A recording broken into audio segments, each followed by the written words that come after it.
See if I have a gavel program here. See if it works. No, it's not going to work. A little gavel in my phone, just because the Innovation Technology Committee. But of course, it's going too slow. Here we go.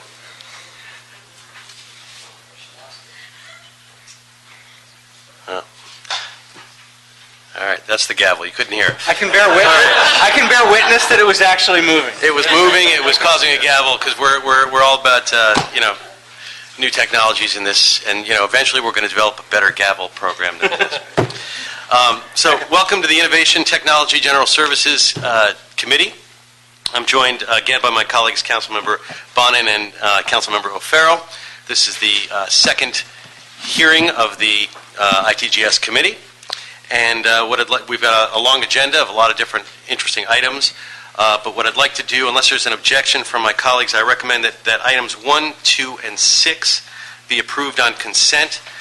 They're pretty straightforward lease renewal issues, along with item 6, which is a very small change that Council President Wesson wants to do on his previous motion. It just technically has to go through this committee. So without objection, those items are approved unanimously on consent. And we will move now to item 3. Mr. Villanueva, would you please read item 3? Item number 3 is a verbal update, and it's an Information Technology Agency report in response to the motion of Council Members Perry and Parks relative to the city's February 12, 2013 Internet outage. Great. Thank you. Would staff from the ITA please come to the table and report on the item? And, of course, always start by introducing yourself or reintroducing yourself into the record. Steve Renneker, General Manager for the Information Technology Agency. Greg Stoddard, Assistant General Manager, Information Technology Agency. So this particular item actually was presented back in February from the Chris Dorner incident that created a outage on the network. There were several causes of it. The predominant cause obviously was the streaming aspects of it. But as the ITA went through and we investigated a lot of the pieces, in addition to just the streaming, we found that there were a lot of obsolete pieces of equipment on the network. We did an assessment. We had Cisco Nexus. Cisco's the vendor that we have as our network core for all of our equipment. Nexus is actually the integrator. They're the ones that actually came in, physically did an assessment of our network, and they came back with 5 core recommendations that since that period of time have been on our top 25 project list and priorities, and we're actively working on them. Some of those items, to give you a perspective, are replacing all of our firewalls are all at end of life. We also have had some instability issues associated with lacity.org because we have these pieces or appliances called load balancers that aren't even manufactured or supported by a vendor anymore, and so we're in the process of replacing those with what's called application control engines. That's all in process. Equipment's been ordered. We also inventoried a lot of the Cisco equipment. A lot of it was end of life, no longer supported. We already have the equipment ordered. We're actually using our staff on an overtime basis to come in and replace that gear. So we have outage windows that we create, which typically are Sunday mornings, 4 a.m. to 8 a.m., and that's where we do the majority of the replacement of all of that equipment. And then we also have a number of network management tools that are down in our network operations center. A lot of those weren't fully implemented because of staff retirements, because of folks moving to LADWP. We're very happy and pleased to report that managed hiring has approved our reorganization plan, which will allow us to hire in additional staff in that area and also to hire a chief information security officer that will oversee a lot of the security appliances and be able to deal with those things in a professional manner. So we're on the road to remediating all those items and trying to ensure that we don't have activities of what happened in February to happen again. But we're in a period of about the next 3 months of doing all of these equipment swap outs and things, and so after that period of time we should be at a period where we then need to reassess the entire network and potentially consider a redesign of the network. But this will at least patch the holes that we have identified already and at least get us to a base level. Okay. Do you have any additional? No, sir. Okay. Colleagues, do you have any particular questions? Sure. Yeah. Back in Back in March, when this committee was discussing this, one of the recommendations they had was to work with LAFD and LAPD to implement redundant internet access for the 911 dispatch centers. I'm learning to live in fear anytime I ask a question about what the current state of technology is, particularly with LAPD and LAFD. What does that mean, and what is that meant to address? There's really two things we did there. So one of the things that we looked at is we have a redundant internet pipe that is at an alternate facility that's connected to our network. So in the advent that City Hall East goes down, we'd still have some level of internet connectivity. What we realized is they were both from the same vendor. So if we had that vendor's internet go down, we would be, suspect to outages. So we have since gone to two different carriers that are both Tier 1 providers, which means you're directly connected to the internet, and we've also gone to what's called a burstable solution, meaning we're capped out at 500 meg as our service, but if we needed 1 gig in capacity, it'll auto-grow, and we'll have to pay more for it, but at least we have that ability to grow based on the demand. Do LAPD and LAFD use the same system? They do currently. So what we also decided to do is if by chance we had a virus or we had both of those connections go down, our recommendation was at the dispatch level that they go back to more of a rudimentary system, just have laptops with 4G connection cards in them, and they'd basically at each console have a laptop with internet connectivity so they can continue to do their business as normal. So that's kind of our tertiary, if you will, solution for those dispatch environments. Do we know what kind of laptops they purchased? That I do not know. I can find out for you, though. As you know, I'm very interested in making sure that fire department, but also LAPD, get tablet technology so that they can have apps and so that they can get out of the Stone Age in terms of responding to emergencies. And I'm always concerned if we're purchasing a technology that won't allow for app development that has a more of a closed system. Folks are designing apps for Android, they're designing them for iPhones, other systems they're not designing them for. So I want to make sure if we're going to be investing in technology, it's something we can use for future stuff. And if they're purchasing laptops, I'd like to know why are they purchasing laptops instead of tablets. Not to say that they need to do tablets, but I'd like to know if there was a rationale for that. So if you could report back or just, someone brief me on that, I'd be appreciative. Certainly will. I'll look into that. I know of the recommendations, they're not in order of importance, right? They're just listed. What would be the most important of these recommendations? Right now, our firewalls are our most important issue, followed by our load balancers. Those are our top two issues, and we've got a lot of work and effort going on in that space right now. Also, the intrusion protection systems. We have older intrusion protection systems for security purposes that need to be replaced. Those are kind of the top three. Right. And I mean, in terms of trying to get a sense of how grave the situation is, I mean, there's how would you measure that in terms of our ability to get this up and, get these patches up and running? It's severe. I mean, the network is the heart of the city operations from a technology perspective. So if we don't have a good network, it doesn't matter how much investment we make in technology, it's not going to be useful. So it's severe. In our case, if it was, 1 is the most severe and 5 is the least severe, I mean, we're at a 1 level, meaning that we're at a critical level of needing to replace and correct those pieces before we can even take a look at moving to levels of redundancy and higher speed and better connectivity to all of our departments. And any sense of how we compare to other cities, comparable cities? I would say near the bottom in our network capacity right now and capabilities. So it's definitely an area of focus for us. Well, that is a frightening prospect. Any other questions, members? Okay, so without objection, the direction from this committee will be to approve the ITA's recommendation and direct the department to provide quarterly status updates. Will do. Okay, so we move now to item number 4. Mr. Villanueva, would you please read the item?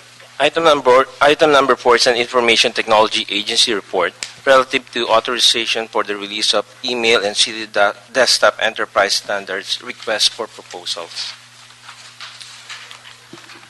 I'll actually start this one off. Melissa Fleming with the City Administrative Officer, but actually this afternoon I'm here representing the Information Technology Oversight Committee, which is a 3-member committee comprised of the CAO as the chair, the Chief Legislative Analyst, and the Office of the Mayor. So the Council previously instructed the ITALC to begin drafting an RFP for city email, calendaring, and shared documents. The city's current contract with the Computer Sciences Corporation, which is the vehicle through which we purchase our Gmail email licenses, currently expires in November of 2014. The RFP before you today would solicit proposals not only for city email in anticipation of that contract expiration, but also for other desktop and enterprise software products. At the August 20th meeting of the ITOC approved the draft RFP and requests council approval of the draft RFP as well so that ITA can move forward with its release. Do you have anything you'd like to add? Yeah, this RFP is significantly different than what was done 4 years ago. We're really looking at an RFP that isn't just tackling email as an issue. And the reason we're doing this, that we're going into our 5th year of the agreement, and it's only a 5-year contract. That's the main reason that's driving it. But there's also an opportunity to take a look at a lot of other technologies in the city that we have not been standardized on that are keeping us from being more sophisticated. Things like our directory services, things like identity management. We also have mobile data management issues where we don't have tools to manage the influx of tablets and mobile devices. So what we're doing is we've included an RFP that has a required element that addresses standardization of common tools across all of those areas. So when at the end of the day, whatever we award to will at least be able to address and take care of those issues that were not addressed 4 years ago. The other thing that it also addresses is going to take a look at the standards that all the departments out there have weighed in on and have indicated this is what their preference is, so that we have a contract vehicle for all standard software, which will also include implementation services as they can afford to move to it, and also will include training. And a big emphasis on training, because we think that was really one of the areas that we fell short of in the Google implementation, was we didn't train enough of the departments on the use of the apps piece and the Google Drive to fully take advantage of the benefits of that. Certainly everybody has settled into the email piece, but that is something we want to make sure that's absolutely clear from the responders, is that will be one of the items that is weighted heavily, and the ITALC committee has suggested that we actually weigh the training portion specifically, and we've created a line item for that. Another thing we've also done as a result of your broadband item, and I will address that when we get to that item, but we've also reserved the right to award all or a portion of this contract. So if we wanted to award everything that I just mentioned, with the exception of email and apps, because perhaps we would want to use that as a potential asset for negotiation for broadband, that we could do so, and that'll be something I can discuss later. But we have worked with the city attorney and the CAO's office on that as we go through and recommend 2 concurrent RFPs, one that we're talking about here and the one that I'll talk about subsequently. Well, I mean, that's a major point that should be underlined. I mean, in terms of just to make sure everyone understands what you're saying, which is that potentially we'll have an RFP that could be large or small in terms of, or portions could be broken off, but it could include the Wi-Fi portion. That's correct. So if there is a grant or an application that would include creating Wi-Fi for the city in a creative way, that would also include email and everything else, that would be a potential competitor for for all of our needs, or some portion of our needs. Correct. And that's, I mean, it's exciting in terms of the fact that we're moving forward with the idea of an RFP for the Wi-Fi, and we'll talk about that a little bit more in the next motion. But that's part and parcel of this mix, I think, is important. So thank you for that. Do you have any questions? Oh, yeah. One, I got to say, I'm pleasantly surprised and amazed at how non-controversial this RFP has been. I was fully expecting by this point to have lobbyists knocking on my door from Microsoft and Google trying to shape this, and that has not been the case. And I'll tell you, that's a that may yet come, but it's very different than it was 5 years ago. So congratulations to the folks who've been steering this process, because apparently the major players in this are satisfied, at least to this point. That's a good thing. I had a couple questions. One was about the point about the Wi-Fi, the broadband that you and Mr. Blumenfield were just talking about. I want to make sure I understand this correctly. You made it sound as if we could award parts of this, but say hold off on the email thing in order to use that in order to get broadband. But if this ends in 2014, aren't we up against a tight timeline to get someone to be providing email for us? We are. We have had that discussion. I mean, what we're doing is inventorying all our assets, because one of the key things for us is LA has to have something on the table for somebody to build out something for free. And we feel that there may be interest from one of the responders that might be interested in whatever the direction is of the city for the next 10 years, from a mail in an office and a software as a service perspective for our desktops, to have that as an item. So whatever is awarded by the end of the year, there will be plenty of work that can begin to address our identity management, Active Directory issues, and mobile data management.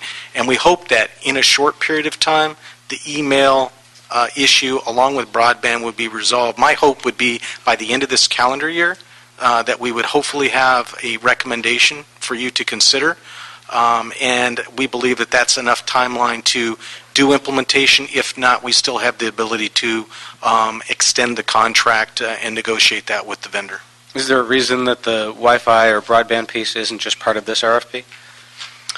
We discussed that, and we think that it could possibly exclude certain vendors from that. And so rather than convolute it with somebody that doesn't have a broadband solution, to separate the two, and basically put in wording in the RFP, which we have done, that gives the city the right to award all or a portion of the RFP.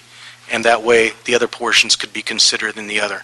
And when we're talking about using using the email piece as a potential leverage to get the broadband, are we talking in terms of just for city facilities where the email will be used, or are we talking about trying to leverage it to get it to Mr. Blumenfield's more holistic vision for the entire city? So this is originally intended only for the non-proprietary departments, inclusive of LAPD, if in fact the solution offers CGIS compliance. Okay. And I just had another question about the training component. I'd like you to tell me a little bit more about how broad that's going to be and what it's going to entail. I got to tell you, I think you're absolutely right that has not been sufficiently underscored. The fact that 5 or 10% or whatever the percentage is of folks, 5 to 10% of city staff use some aspect of Google Apps is ridiculously low. You know, it's a bit of a culture change. I've got most of my staff on it. Laura could email me or change my briefing memo right now and say stop talking if she wanted to. And sometimes she may have. And I do all my scheduling this way now. And it's a much more collaborative team way to work. What sort of component are you putting together, and what are we hoping to get out of it to make sure we get real training, not just a 45-minute session once? We're trying to break it down so that the original direction 4 years ago was train the trainer, and a lot of times there just wasn't the resources to train everybody. We're looking for kind of a three-prong approach. We're looking at a online training, bookmark all different levels of training for all the different apps out there, so employees on a demand basis can take it as there's availability of time.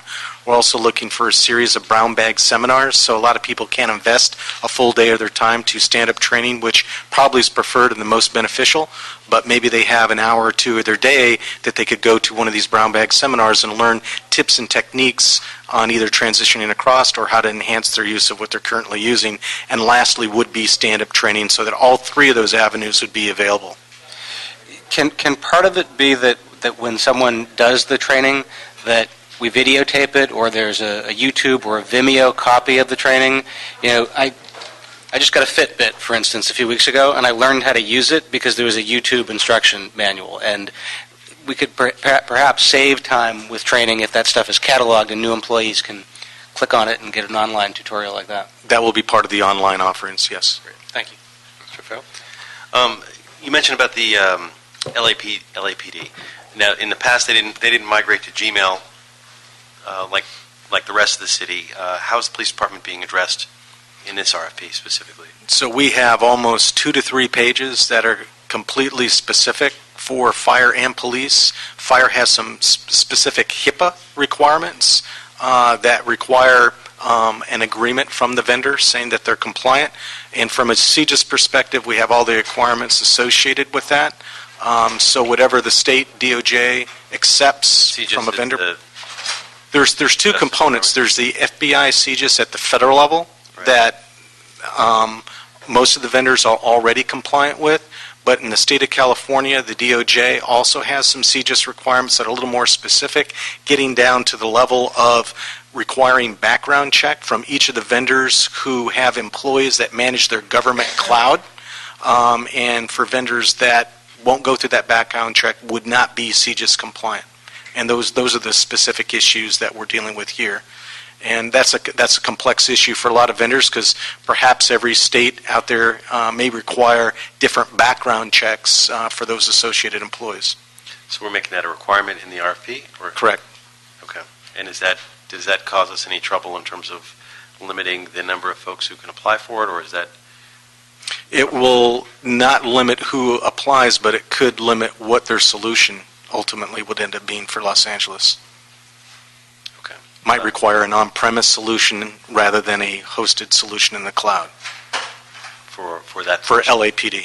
For LAPD, okay. Without objection, if there's no other questions, I'm going to recommend that the ITOC recommendation be approved, which is basically releasing the email and city desktop, submitted a negotiated contract with selected vendors for council approval as they planned. So, great, thank you. So without objection, that is unanimously adopted. We'll move on to item 5. Item number 5 is the City Administrative Officer Report relative to a first restated and amended grant agreement with the Los Angeles Cable Television Access Corporation to manage and operate Channel 36 as a citywide public access educational and community programming channel. Great. And I should say, on all of these, I have not had any public cards. Haven't formally asked for them, but I've been given the indication, just for the record, that there have not been public comment cards. So, and that's true with this item as well. So, if we could start with the CAO's office reporting on the item. Hello, I'm Anna Stager-Tarpey with the CAO. We're recommending a 1-year extension through a first restated and amended grant agreement between ITA and LACTAC to operate Channel 36 for an amount of $505,000. LACTAC is a nonprofit corporation that has operated and managed the city's public educational and government access channel, Channel 36, for the past 16 years. For 2013 and 14, the adopted budget allocates a total of $505,000 for Channel 36, which includes $255,000 in unrestricted funding that LACTAC uses to support their operations, and an additional $250,000 that is restricted for capital expenditures. Thank you. Hi, William Imperial, ITA. I am the project manager for the LACTAC grant and have been so for the last 7 years. LACTAC is the channel known as LA36 in the city of Los Angeles for the cable operators that have that channel over the air. It's required to have that channel on their system and the lowest basic service tier. LACTAC has been a partner with the city of Los Angeles for the last, since 1997. And we've asked for 1 more year extension. We intend to issue a request for proposal to see if there is any other entity that would want to provide that same service, and that should be issued within the next 3 to 4 months, and we'll be back for approval on that. That's where we stand right now. Now, is this the, I know we've done these 1-year extensions for the last several years, right? That's correct. How many years have we been doing that? Since 2005, there was a 3-year contract, so since 2008 we've been doing 1-year extensions. And are we at the legal limit of how many 1-year extensions we can do? Well, I would defer to the city attorney's office on that, but they have urged us to go ahead and issue the RFP, and we're doing so. Okay, so the sense is this: we can do it this year without any problem, but we really should whether the city attorney has opined whether we can or cannot extend it again, but really we should move it this year, and that's why we're doing it this year. Yes, that's correct. Okay. And obviously 16 years with them, things have been going smoothly. Anything we should know about it? There have been no issues with them. In fact, they were a city-created entity when the city first started franchising citywide the cable operators in 1987. So they were subject to the grant process from day one and have been so for those last 16 years. Great. Any questions, colleagues? No? Okay, great. Well, then, without objection, that item will be approved. Thank you. And we will move to item number 6. Oh, item 6, correct, was already done by consent. So we jump to 7. Item number 7 is a verbal report in response to the motion by Council Members Blumenfield and Krikorian relative to the feasibility of allowing live remote virtual testimony and webcasting during Council committee meetings, including information on the technology and legal issues, requirements, associated costs, and steps to initiate a pilot program. This item was also referred to the Budget and Finance Committee. Great. Yeah, we saw the precursor of this item in our previous ITGS meeting, and that spawned the idea, and now that motion is real and before us. So if I could have staff from the ITA and the City Clerk's office come forward to report on the item. This is the verbal report, and then we will most likely ask for a written report. But if you could. Steve Reniker, General Manager, ITA. Over the last 2 weeks, the City Clerk and the ITA have gotten demonstrations from 3 vendor products. The first was from Google. We actually got a demo from the state of Wyoming that actually uses it for remote testimony for some of their environments. The benefits of that application were that it requires an investment for this particular room of a camera that's probably about $130. We'd need to have a computer set up and then be displaying a projector up there that would show the remote person on there. It has some challenges. ITA staff would need to be present to actually set up and run it for the city clerk. It doesn't have the ability to do a first in, first out kind of a thing, so you invite a group of people in the hangout, and then there has to be a process that's done in the back end with the city clerk to determine, if you have a 10-minute limit, who are going to be those ones that are invited to speak on the particular topic. So it has some challenges. We think it warrants a pilot here, and we would recommend that be the first solution that we'd likely consider. The second, and we own the product. I think that's key. Other than just buying some nominal components, the investment on behalf of the city would be minimal. The second vendor that we brought in was Microsoft. Microsoft showed both their Skype and their Link product. Their Skype product is really consumer-oriented, so they showed the business solution, which was Link. Had a lot more capabilities. There would be a cost for the city to go ahead and leverage it. Would allow some of the first in, first out kind of basis. It still would require challenges determining, how to shut people off and when to remote or mute somebody, things of that nature. But again, we think those are things that could be worked through. The other limitations of Link is it only works with Windows 7, doesn't work with Windows 8 yet, and it won't work on a Macintosh. So it's much more limiting than the Google solution.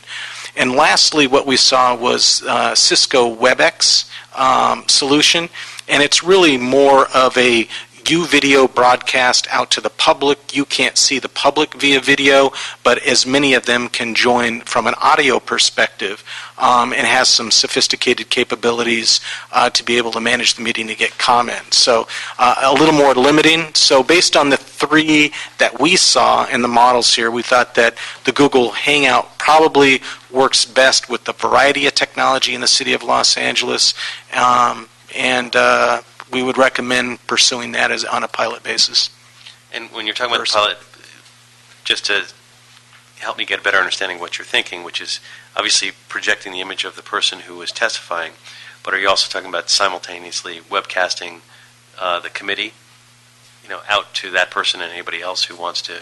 Yes, and it would also be recorded. Both Link and the Google Hangout solution both can record.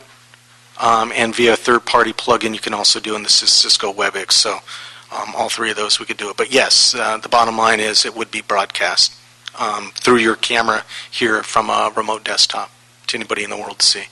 Right, so you'd have to have somebody operating that camera. Correct. I mean, unless you just had a big wide shot or something, but to make it more user-friendly.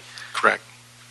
Great. And then the questions you were saying some of the challenges of, muting and not muting and those are not technical things. Those are legal questions, right? I think they're going to be technical. Oh, really? Some of the capabilities just aren't available in the products. I think it warrants a test to see what works well, and we probably would have to change our processes around it to accommodate the time limits that you have and what works best for you to manage your meeting. Okay. And I assume you're also working with the city attorney's office, because it seems that inextricably linked to the technical questions are the legal questions. Yeah, we haven't actually gone through with the city attorney yet. So based on your direction here, we would go ahead, initiate a pilot, have the city attorney review it, and make sure that it complies with all aspects that are required. Great. Members, any particular questions? Yeah. I can't remember, maybe Mark knows, which technology we tried using in T Committee back at the beginning of July. Was it the Microsoft Link system? I'm not sure.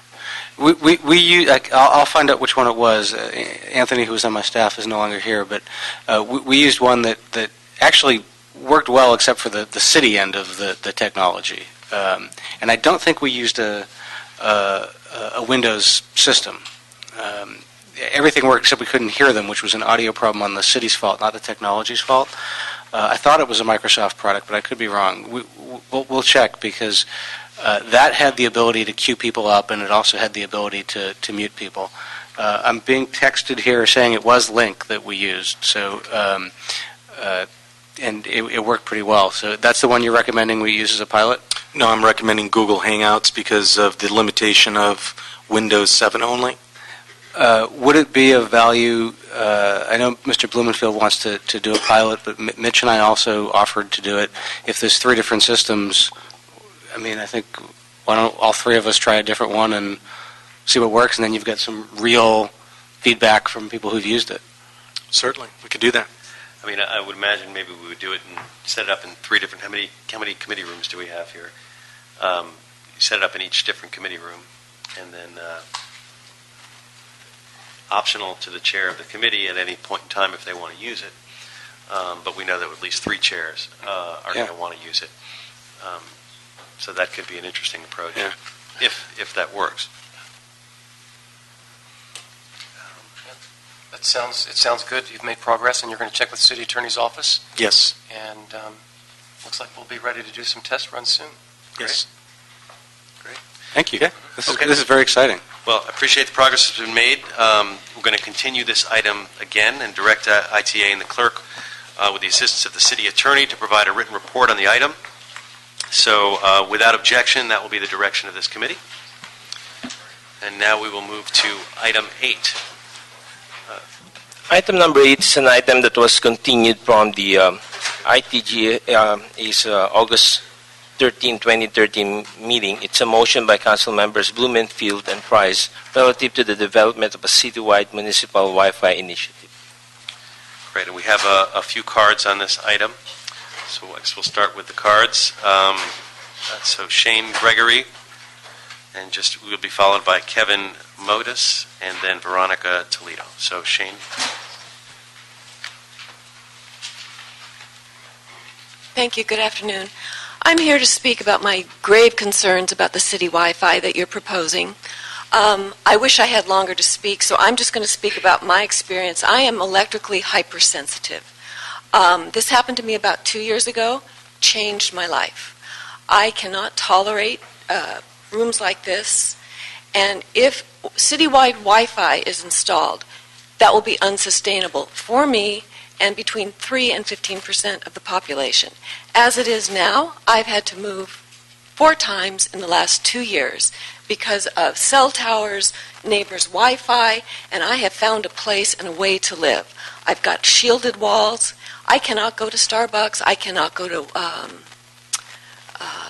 libraries. But I can seek refuge in city parks. There's a pocket park in CD2 where I live. I can go to the beach. I have places where I can get refuge.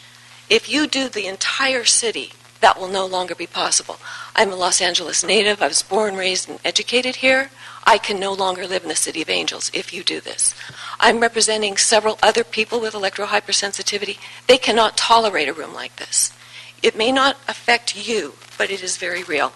I'd also like to talk about access. I understand the motivation. I'm 100% in agreement with that. But the flip side of that is people like me will have no access. I've been living without access for these 2 years. That's not acceptable. And if the compassionate side of you cannot respond to this, then think about the legal implications. There are massive tort suits going on right now against utility companies and smart meters. This will be a violation of Americans with Disabilities Act. The ramifications are huge. There will be pockets without wireless, but we're dealing with it now, and we continue to deal with it. Please, please, please think about this. Thank you. Thank you very much. Next, we have Kevin Motis.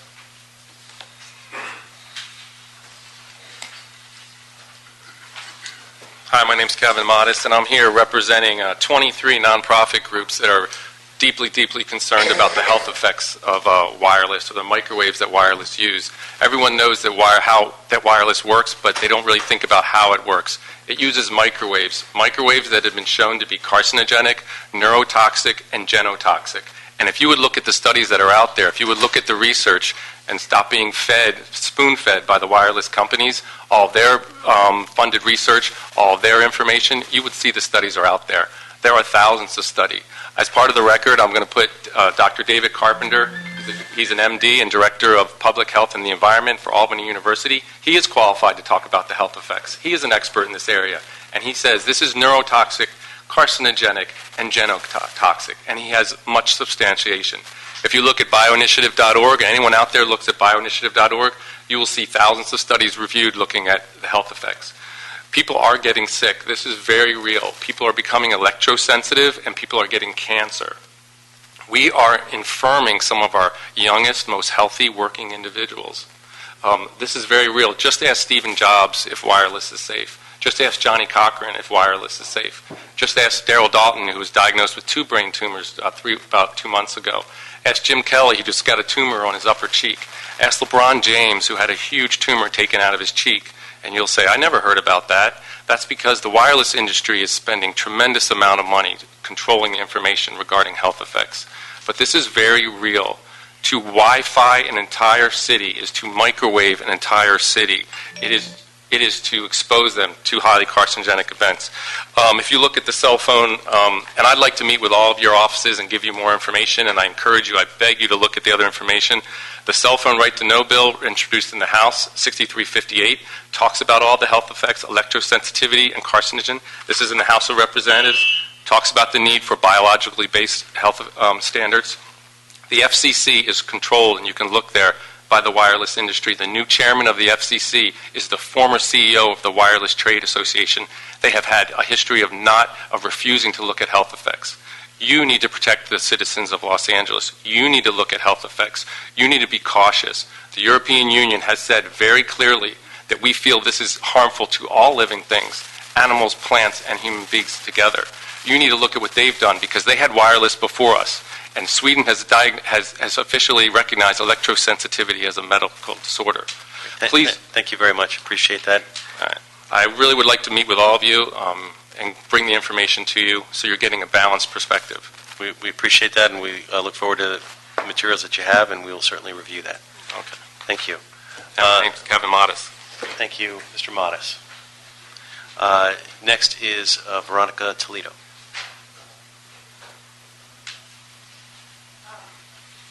Good afternoon. May I have a request? You think he can have my time, my 2 minutes?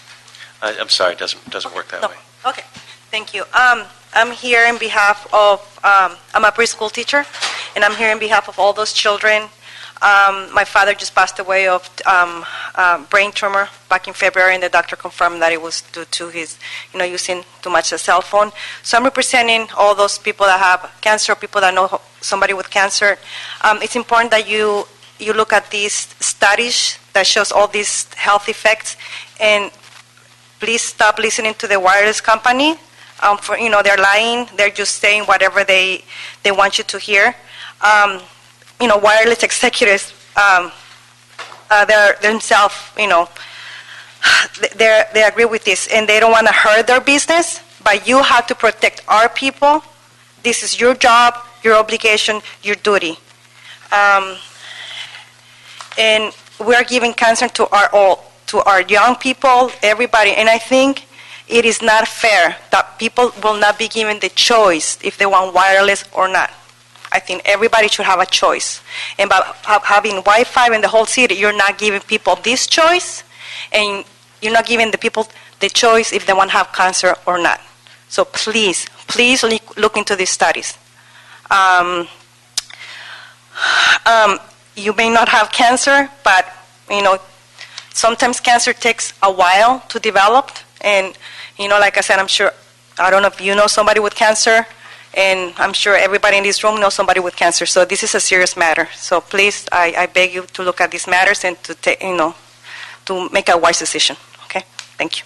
Thank you very much. Appreciate you coming in. We will certainly look at materials that you have, and we all take the health issues very seriously. So thank you.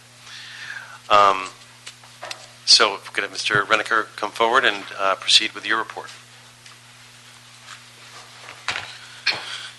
Steve Renneker, ITA General Manager. We haven't officially done the response to the motion yet, so we appreciate you giving kind of an update where we're at. And taking a look at the motion, we are really thinking big. We're looking at this being a comprehensive citywide coverage. We originally looked at various models that have succeeded and haven't across the United States. So I've talked to my colleagues in Minnesota and Houston, Philadelphia, and a number of others out there. And really there's three models out there that have worked since wireless has really been initiated since 2006. One is the free model, where the city pays for it all. So there are smaller communities like St. Cloud, Florida, Kissimmee, Florida, that maybe are 2 or 3 square miles, and it costs about $150,000 a square mile to roll out free Wi-Fi to your community. So many of them could afford to.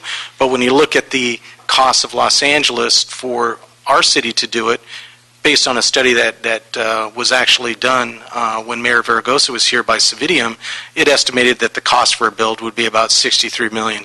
And that was based on a level of density that, based at that time, probably wouldn't work today. So you're probably looking at doubling those costs if you were to consider having the city pay for it.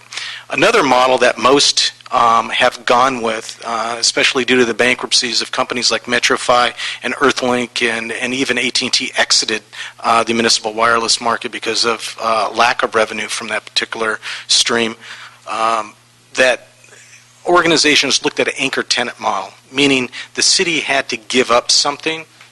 Perhaps you provided communications for your ball field lights, your traffic signals, your parking meters, maybe your mobile data computers in your police and fire vehicles.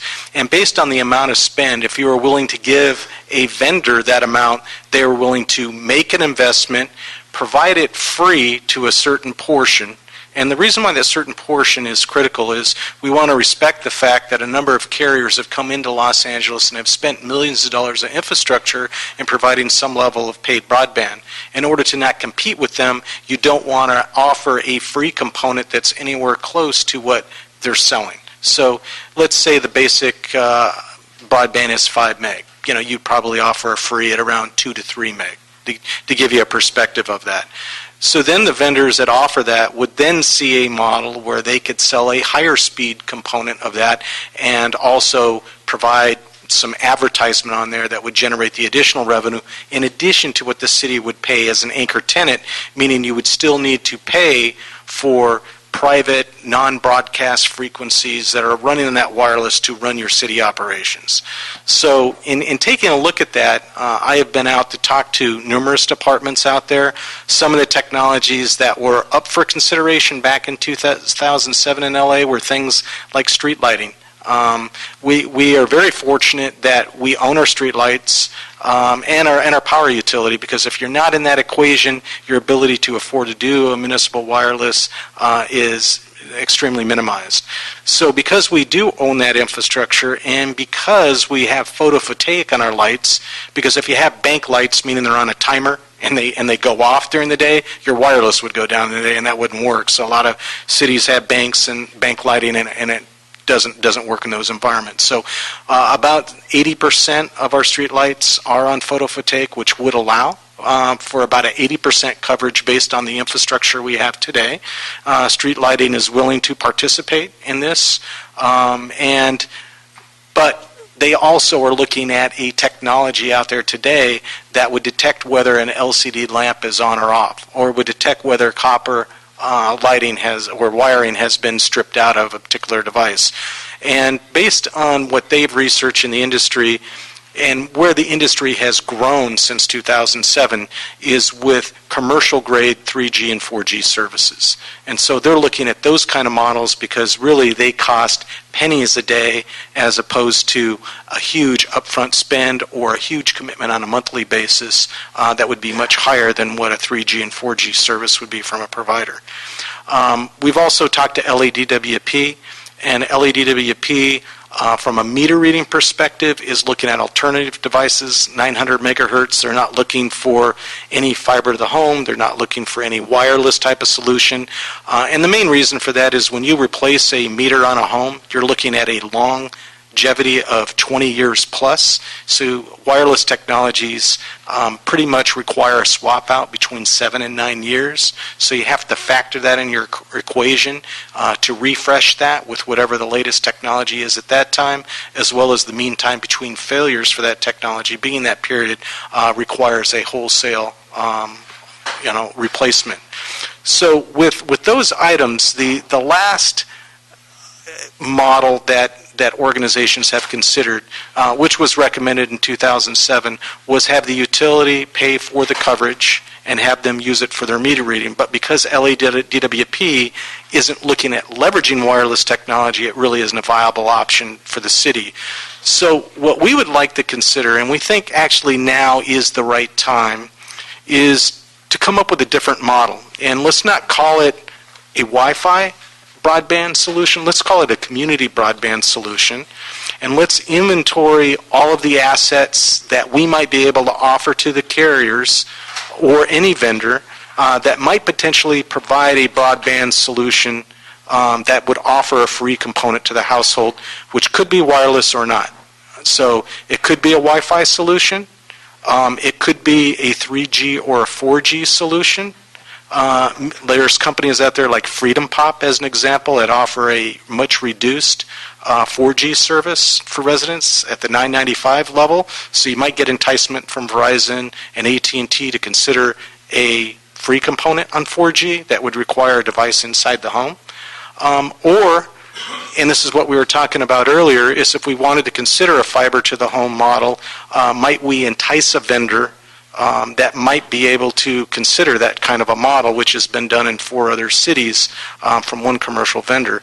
And that's the reason why when we're inventorying our assets, we would like to have the opportunity to consider email and our apps and our software as a service offering that we'll also be going out to bid concurrently to potentially be in an RFP and be one of those assets, but also over a 10-year period consider giving up all of our circuit and fiber that we have from third-party carriers as one of our assets. And also our entire... Explain that a little bit more. I'm not sure what you mean by that. So right now, LADWP provides a small amount of fiber that interconnects city facilities. Most of our city facilities are connected with fiber from a third party, as well as our data and voice circuits that provide dial tone and internet to some of our smaller facilities are still on old T1 type of circuits out there.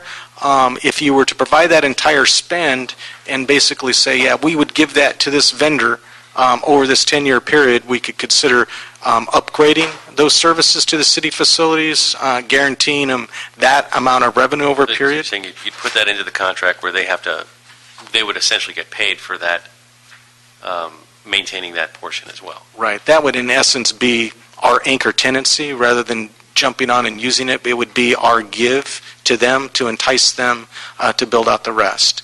Other considerations might be our entire cellular spend out there. We might also consider, because our voice systems are end of life, maybe even voice over internet, voice over IP, if you will, out there, because we have a huge amount of Centrex out there that cost a huge amount of money that needs replacement. What is Centrex? Centrex are old leased types of circuits out there. So an instrument that's actually hosted by a switch remotely by the telephone company, but you pay a monthly amount for a dial tone and voicemail. And so we still have a lot of that from the 70s and 80s here in Los Angeles, about 10,000 lines.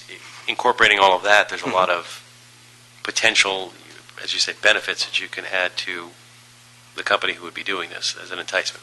Correct. So there'd be a guaranteed revenue stream for them, so they wouldn't be at risk as much in offering a solution out there. They would have some level of guaranteed revenue stream and margin to pay for their upfront spend in implementation. And I would imagine, although maybe I'm wrong, that some of those things would actually decrease in price. I mean, if we have all this cellular and old technology that's being used, if we included that into the mix, the actual amount that we're paying for each of those things could go down as well. Is that? It could. And I think we would need to have realistic? in the RFP to make sure that the amount of spend doesn't exceed what we're currently spending, so that the vendors don't have the right to charge whatever they choose. That we'd want to make sure that our spend isn't greater than what we currently have today. And you mentioned that LADWP not leveraging wireless, and that's not an interest of theirs. Could you explain that a little bit more? So a lot of the problem that has been realized by communities with wireless is the signals at the frequencies that Wi-Fi runs on are impeded by foliage, hills, don't work over 2 stories from a building perspective. Tinted windows aren't propagated very well, doesn't penetrate stucco very well. So the kind of things that LAPD needs to ensure, because they need 100% accuracy in their reads, is they need a frequency that they can guarantee. So what they're really looking at is 2 primary options. One is a 900 megahertz spectrum, which actually propagates with those items that I just mentioned much better and much further. And they also would have an option in the meters that are available today to put in a SIM chip for a 3 or 4G technology should the 900 megahertz coverage not make it. And their third option is if neither of those work, they still have to do manual meter reading at those locations. And what about parking meters? On the parking meters, the spend right now, let me talk about the problems first. Having come from a community that deployed wireless parking meters and we had grandiose ideas at how it would work, we had about a 50% success rate. So 50% were able to work with wireless with some expensive engineering to get the antenna to the top of the device, and the others, because of building high-rise issues and things like that, still required a 3G or 4G service. So as a result of that inconsistency and potentially lost revenue that was experienced, going with something that's much more reliable was important. And so the spend on 3G and 4G isn't like the 3 and 4G service you have on your phone. Because of the amount of data that's going from a parking meter is relatively small, the monthly spend on that is roughly $4 to $5 a month. And they negotiate that in bulk with the carriers. So what the city pays on the parking meter, we don't pay the monthly cost. We pay the vendor that manages it a annual cost, and those costs are rolled up with it. So we never even see the spend. So if we negotiated and put wireless out there, we probably wouldn't see much savings as a result because of that negotiated contract and having it all bundled. It'd be very difficult for the vendor to separate that out. That's interesting. I wouldn't have guessed that, so it's counterintuitive, so that's interesting. Members, you have particular questions? A comment, I'm just impressed with the level of research you've done in the last 30 days. It'll be interesting to see where this goes. Yeah, one other item of interest is we are considering for the first time trying to collaborate and maybe make this a joint RFP, if you agree, with LAUSD. LAUSD is doing a one-to-one program. We have talked about the potential interest in this.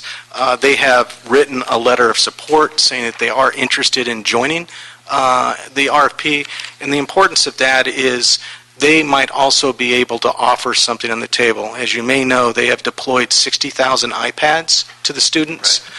They have a huge problem, and the problem is if the student doesn't have broadband connection at home, they're going to have a difficult time getting their schoolwork done, yet alone the parents being able to manage their students' activities. So right now, the school district is actually back in Washington, D.C. They're trying to get federal support to actually create a E-rate service for mobile devices for their students. What that means is our libraries, as an example today, get a E-rate service, pays about 20 cents on the dollar for their broadband connections. If the schools were able to do that for students that are on free and reduced lunch, their spend, rather than being $40 a month, might be down around $4 a month. Now, LAUSD would still have to pick up those costs, which for them is still about $1.5 million a month to be able to have that broadband connection for those children that don't have broadband in the home. So if the City of LA were to come up with a program where we could offer broadband, it would save LAUSD a huge amount of money, and they would have much more success in their pilot project. One of the things they may consider is they could offer the remaining hundreds of thousands of tablets as a potential give in this project to entice the vendor to do the build, meaning that they would flip over to whatever tablet product, perhaps, a manufacturer may provide as a potential enticement for them to build out a solution in Los Angeles. That's potentially huge, right? I mean, that's a big, big source of money. So is there any downside to that proposal? So joining with them? None that I can see, other than the legal ramifications, getting both sides to work together and come up with common language. And whether we need two contracts or not remains to be seen. I would suggest, I think we might want to have CAO and CLA just look at that question of the upsides and downsides. One thing which should not be an impediment, but it would be something to get worked out, is the fact that LAUSD is larger than the City of Los Angeles, taking in West Hollywood and Carson and other places, and would that have an impact? Shouldn't be an obstacle, but something that would be a wrinkle that have to be worked through. Which then, of course, invites the next question, which is partnering with all of our neighboring smaller cities in the LAUSD zone, potentially leveraging that as well. I mean, we don't want to make this thing so complicated that we can't actually get it done, but that does open up questions, at least options potentially. Understand. Along these lines, do you see any advantage to exploring this with LACCD as well? It's a different scale, but similar need.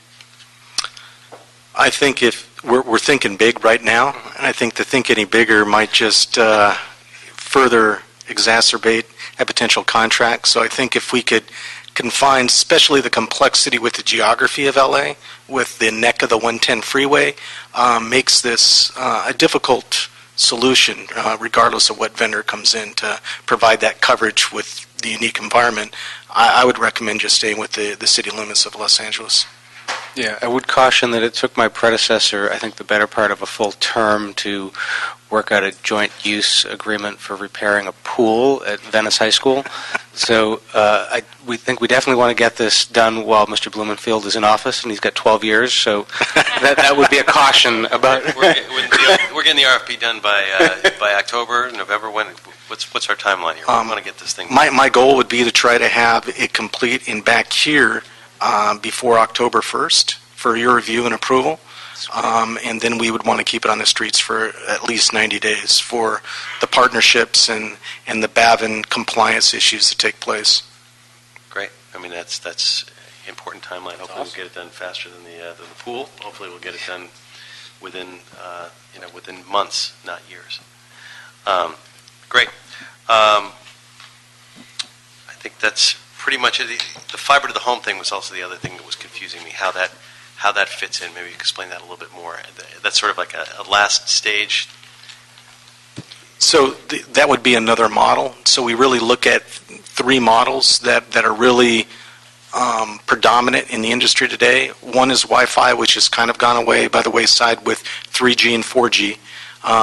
No one has done a free 3G, 4G solution, but it potentially is opening up the discussion. And then fiber to the home would be another strategy where a vendor would come in and actually run fiber to every residence and business in Los Angeles. There might be some price for some set-top box or what they call customer premise equipment, CPE, that might require at one time, but there would be still a base level of free. But the benefit of doing fiber to the home is then you could enjoy speeds perhaps much higher than what carriers are able to offer today on a paid service. So it gives residents of LA more options that they're willing to pay for should they want to enjoy the fastest speed internet available perhaps anywhere in the country. And that from an economic development standpoint would be huge for Los Angeles. But the build out of that sounds very lengthy. I mean, just the physical. I think it's possible within 3 to 4 years to do a build like that, but certainly investment required is between $2 and $3 billion for any company that would want to pursue that. But the market in LA is large enough that there might be consideration. Okay, great. Well, thank you. So we will continue this item again. Direct ITA to provide a written report on the item, and we will hear back from you on the next our next committee hearing. And this will be a continued item as we. It's an exciting project, and as we move forward, we'll continue talking. Thank you so much. So now we'll move to item 9. Mr. Villanueva, would you please read the item? Item number 9 is a city attorney report and ordinance relative to the granting of a franchise to the University of Southern California to install and maintain a series of private line telecommunication facilities in the public rights-of-way in the city of Los Angeles. For this item, ITA submitted a report dated August 26 recommending approval of USC's private line application, and we have one speaker card for this item.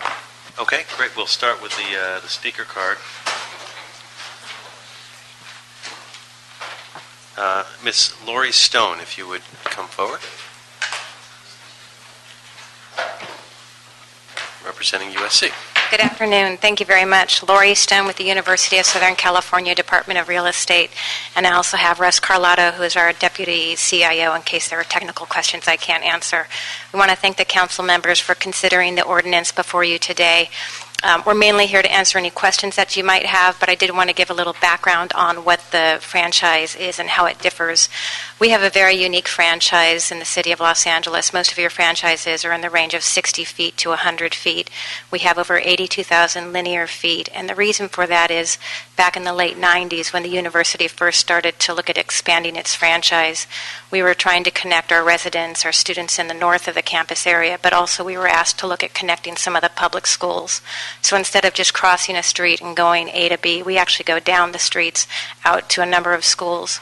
Currently, we provide connectivity to the Natural History Museum, the California Science Center, Hebrew Union College, a couple other community-serving entities. The schools are actually provided now by Bond B measures and LAUSD, but we do have the backup capability. So our franchise is really different. One of the critical aspects that it does do is it connects to our data center, which is east of our campus about a quarter of a mile.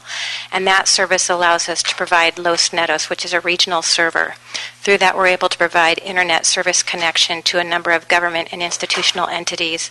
Because we're a private research university, nonprofit, we can provide very high bandwidth at a fraction of the cost that a commercial provider does. So we currently provide internet service to the cities of Pasadena, Glendale, Santa Monica. We also provide connectivity for hospitals, LA County, USC, Children's Hospital, LA. So we're able to meet the HIPAA requirements in terms of that service. We also provide JPL, Caltech, Loyola Marymount, the Claremont colleges. So it's a very unique franchise. We greatly appreciate the efforts that we've had working with ITA and the different council districts over the last 4 years to come to an agreement for an ordinance that recognizes the service that we provide but allows us to meet this public benefit. Thank you. Anything to add, or just? No, it's just from a technical perspective, it's one of where, from a real broad picture, the franchise sits in the middle of a much bigger picture from an end-to-end perspective, where it leverages the ability of those, let's say, who have researchers on one end of it and community services on the other, to provide services that actually extend out. As an example, through the visual history foundation, Shoah Foundation, which is the archiving of all the testimonials from the Holocaust victims. We actually have the ability, and we do serve a lot of the schools in the surrounding area, of a pedagogical piece called Eyewitness, of which then gives students the ability to look at how they can look at how they're being oppressed versus and do a study in what's happened in the Holocaust. So those type of models, basically, that's where the franchise allows that to occur from an end-to-end perspective. So it's a technical piece of which then the conduit sitting here showing the multiple feeds within it, but it's also one of where it's very unique and it's very different than what you would expect from a traditional technology from a franchise agreement. Thank you both very much. Now we'll have the staff from ITA and the City Attorney's Office. If you all would come forward and please give your report on the item. Yes. Once again, William Imperial, ITA, Telecommunications Regulatory Officer. The only reason I brought the conduit here, and I know it's at the risk of being called a cable guy for the rest of my life with you, each of you council members, is that this essentially is just part of what USC is doing in terms of placing their franchise facilities in the ground.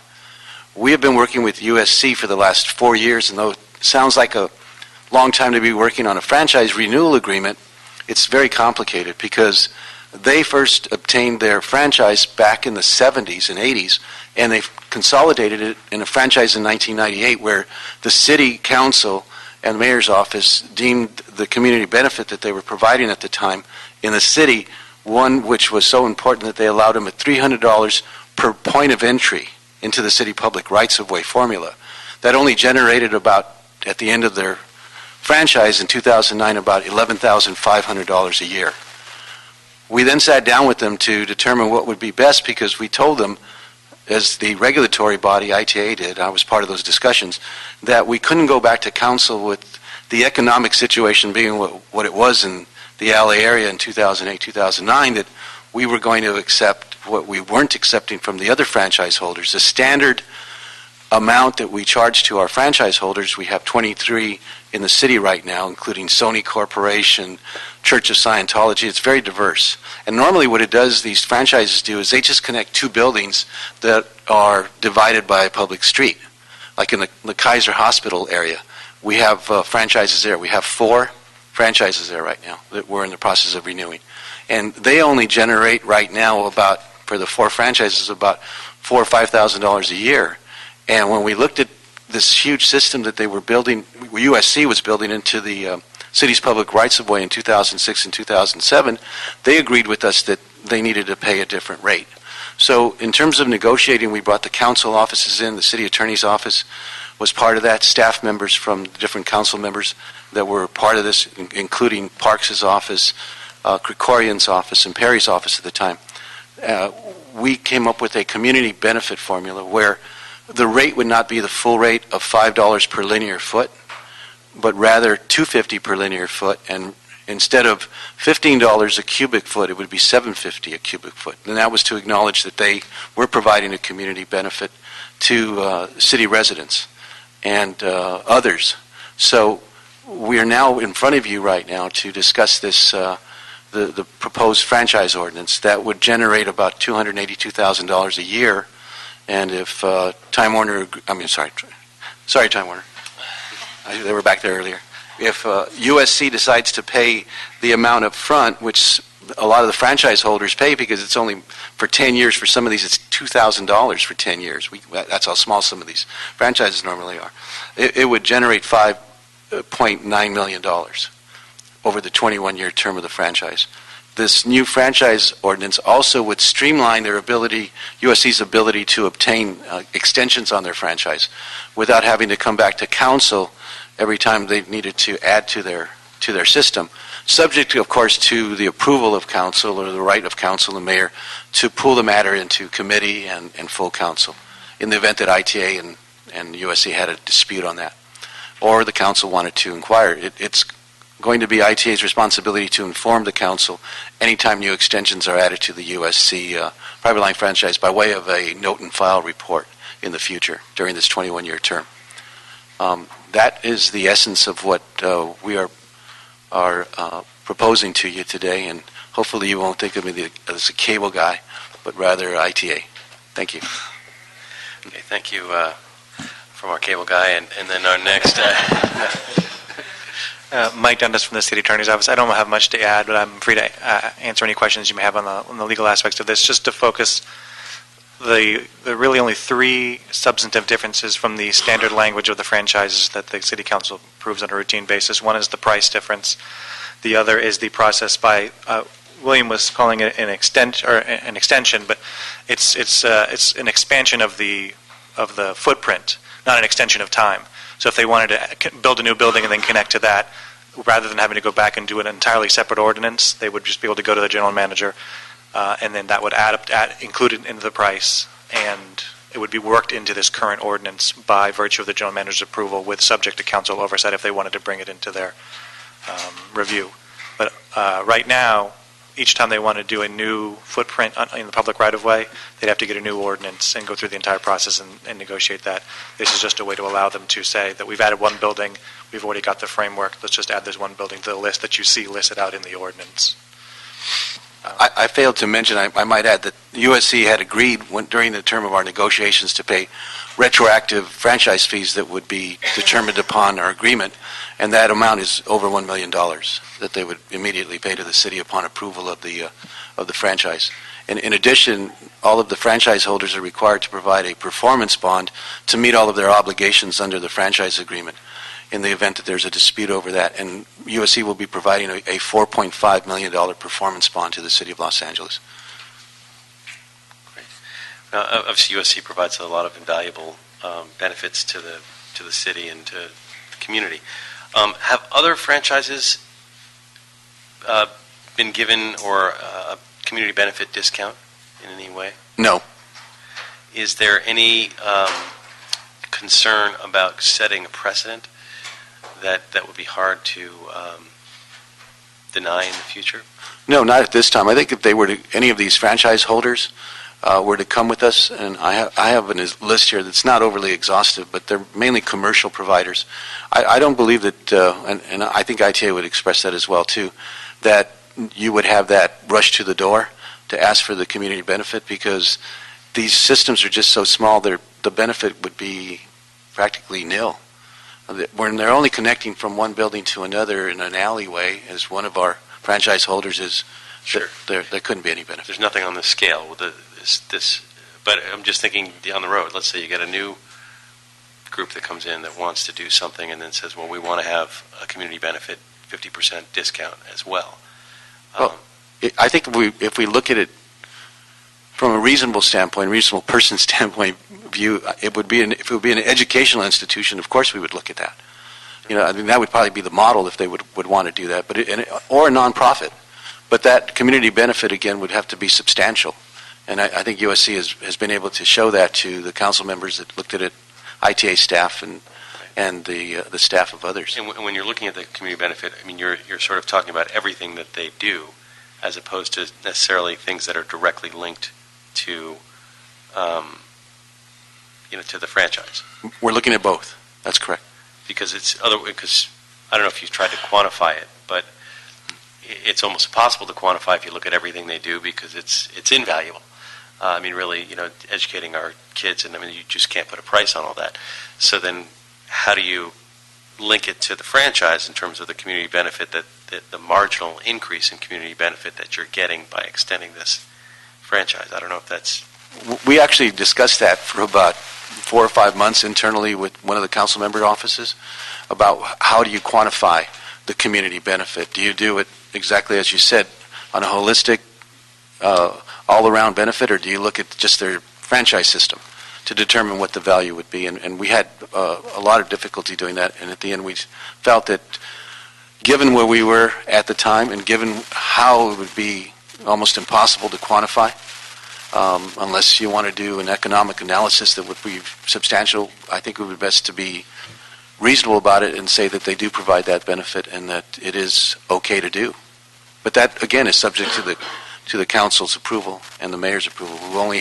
It's the council that has the control of the public rights of way, not ITA, not the city attorney's office. So at the end of the day, it's what the council determines is a reasonable rate, and that's what we're recommending as a reasonable rate. based on USC's performance in the city.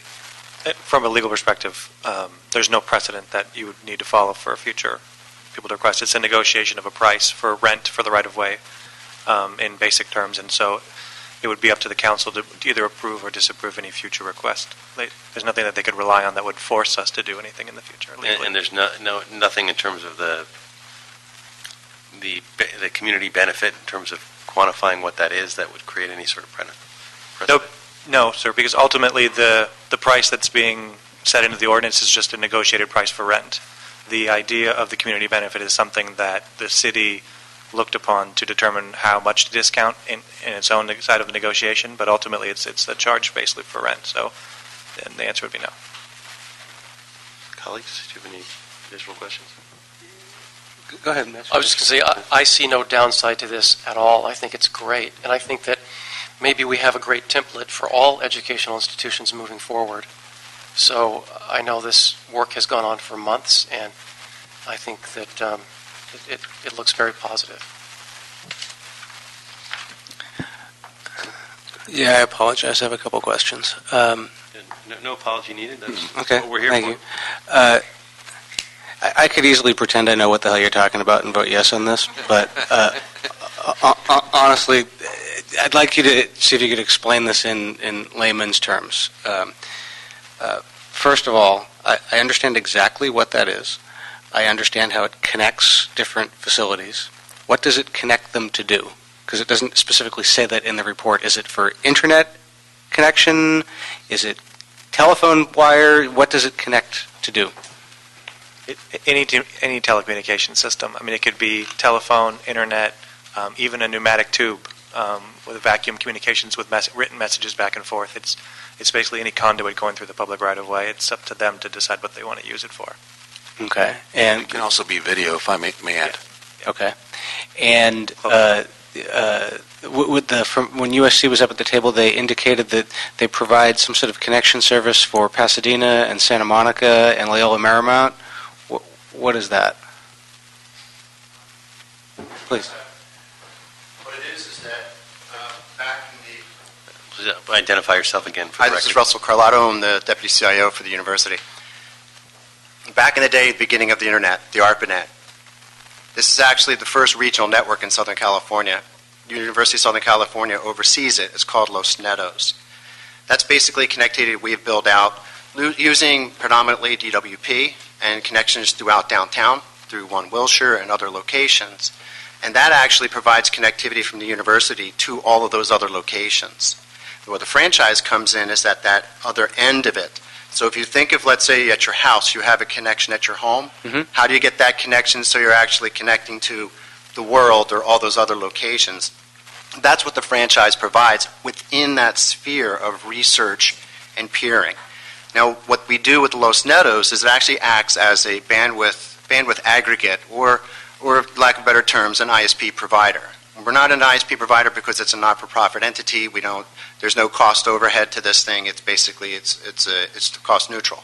So what we end up doing is that for the city of Pasadena, city of Glendale, they looked at it and said, well, this is incredible. We can actually have the University of Southern California that actually has the knowledge and expertise to run a network that they've been doing since the beginning of this to provide connectivity at 1/10 of the cost of what a traditional provider would actually then have to charge. And since it's fiber-based, similar to what you've had Fios at home versus a DSL connection, it's endless as to the size of pipe that you'd want to have connected. We do the same thing for County USC, Children's Hospital, and those actually then looking at it from a whole different perspective, and for the city of Los Angeles as well to think about. Then you start thinking about within that sphere of connecting cities together, connecting museums together, because now it's all on one network of this fiber. You actually have that peering capability. But back to your point, that's how that connection occurs. The data center at 3434 South Grand is ground zero for the university.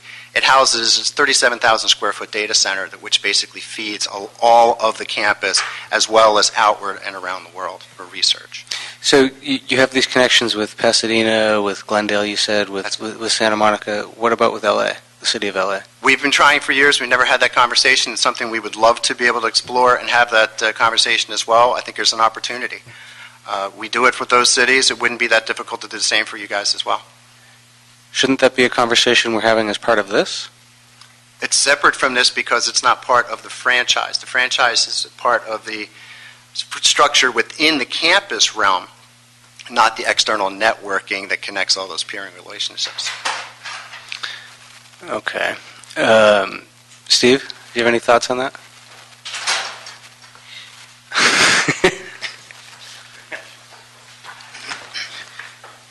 The larger question is the fiber assets in the city of Los Angeles are owned by LADWP. That's a business model that they're in. They certainly have some competitive business. About 5% of their fiber is done on a commercial basis. The rest is to interconnect their own facilities. And there's huge security issues associated with NERC and FERC on running water and electric facilities that complicating that would be a challenge. It's not that it's not possible, but those are things that we could look at and certainly that we could consider in the future.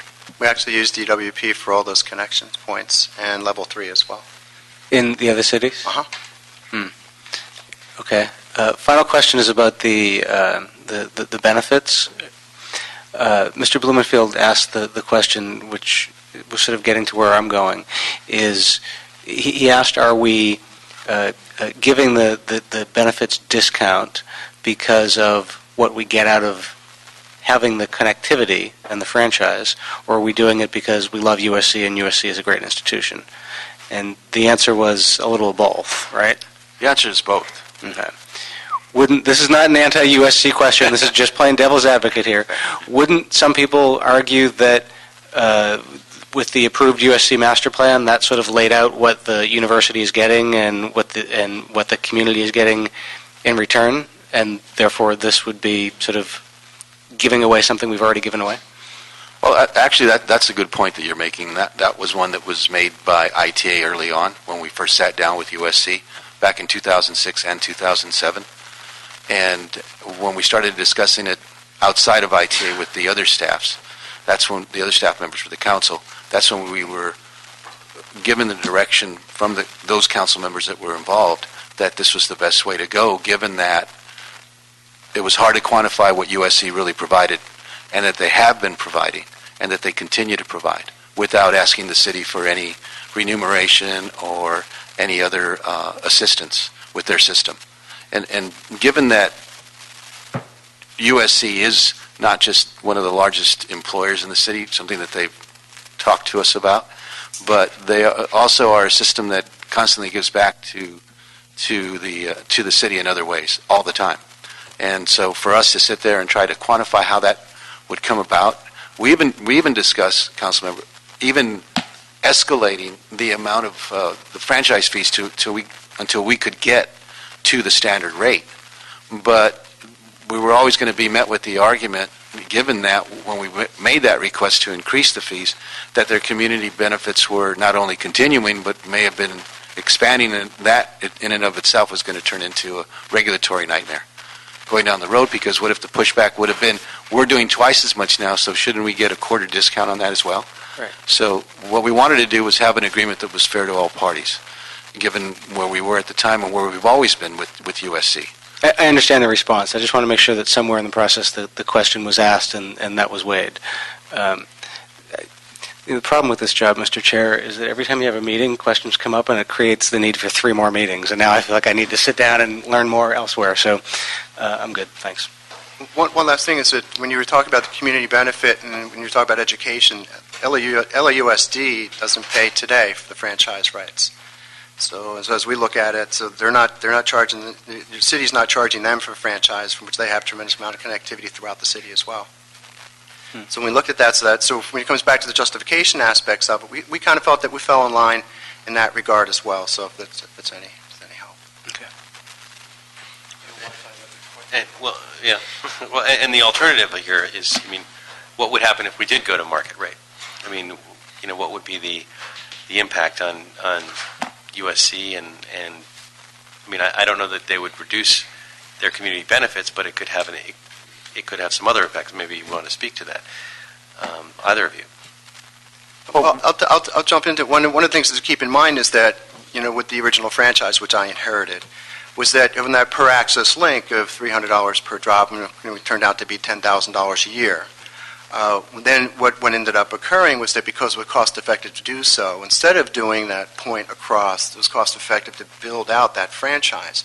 It was also one we looked at it to say, okay, if we're going to build it out, make sure we build for capacity to add more than just one conduit, to do a bank of 4 and 5. Would we have done that had we had a $5 per linear foot model at that point in time? Very doubtful. It wouldn't have been cost effective to do so. We would have tried to find other means to be able to do that. And I think in true partnership with the city, it makes sense. It makes sense as how, what we've done, what we've built over time, and how we got to 88,000 linear feet when the next closest is only 600. So it's a whole different model, and it's a whole different perspective. And I really respect where your positions are in trying to justify this, because with the next person coming in saying, hey, you gave it to USC, why not us?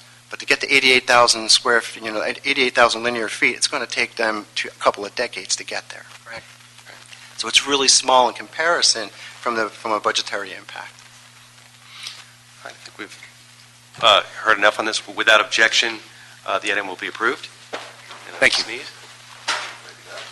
Thought I had one. Bless you. Thank you. And we will move to. Thank you both very much. Thank you all on that item. Mr. Villanueva, please, if you would read item 10. Item number 10 is a city attorney report relative to the Time Warner Cable's franchise fees and public educational and governmental fee payment deficiencies.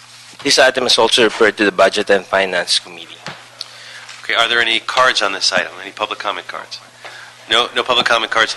This is a closed session item, so Sergeant, would you please clear the room?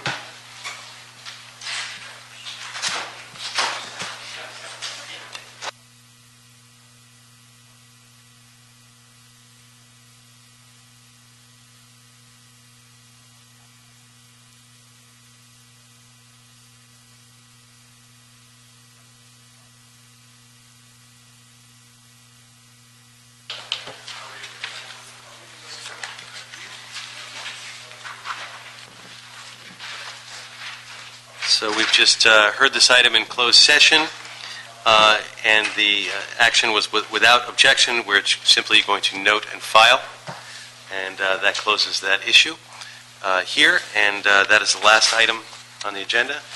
And so with that, we will end this hearing. This hearing is officially adjourned. This continues.